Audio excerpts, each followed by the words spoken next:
વડોદરા પહોંચીએ બોટકાંડમાં 4 આરોપીઓને કોર્ટમાં રજૂ કર્યા છે। નિલેશ જૈનના કોર્ટે 7 દિવસના રિમાન્ડ મંજૂર કર્યા છે। તેજલ, નેહા અને જતીન દોશીના 4 દિવસના રિમાન્ડ મંજૂર છે।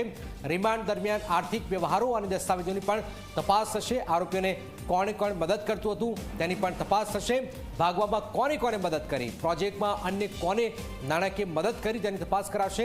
પરેશ શાહે ખાનગીમાં નિલેશ જૈનને સબ કોન્ટ્રાક્ટ આપ્યો હતો। નિલેશ જૈન બોટ અને રાઇડનું સંચાલન કરતો હતો। કોટિયા પ્રોજેક્ટમાં તેજલ, નેહા અને જતીન 5% ભાગીદાર છે। નેહા અને તેજલ દોશી જતીન દોશીના પુત્રવધુ પણ છે। તો બોટકાંડમાં જે 14 નિર્દોષ લોકોના મોત થયા એમાં જે આરોપીઓ જે છે એમના રિમાન્ડ મંજૂર કરવામાં આવ્યા છે।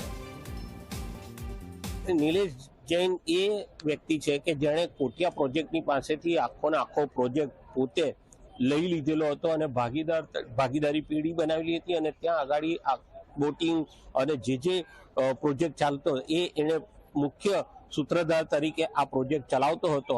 એનું આ ગુનાના કામે જે ગંભીર પ્રકારની ગુનાહિત બેદરકારી છે તે અને એની પાસેથી જે બધી વિગતો મેળવવાની છે, કરારો છે, દસ્તાવેજી પુરાવા છે, બેંકના એકાઉન્ટિંગ છે, કોણ લોકો આમાં ઇન્વોલ્વ છે, બીજા અન્ય કોણ સભ્યો એને બહારથી મદદ કરે છે, કયા ઈસમો મદદ કરે છે, પોતે નાસ્તો ભાગતો ફરતો હતો, એ તમામ હકીકતોને ધ્યાને રાખીને નામદાર કોર્ટે 5 તારીખ બપોરે 3:30 વાગ્યા સુધીના 7 દિવસના રિમાન્ડ નિલેશ જૈનને આપેલા છે અને જતીન અને તેજલ અને નેહાબેનને 2 તારીખે બપોરે 3:30 વાગ્યા સુધીના 4 દિવસના રિમાન્ડ નામદાર કોર્ટે આપેલા છે।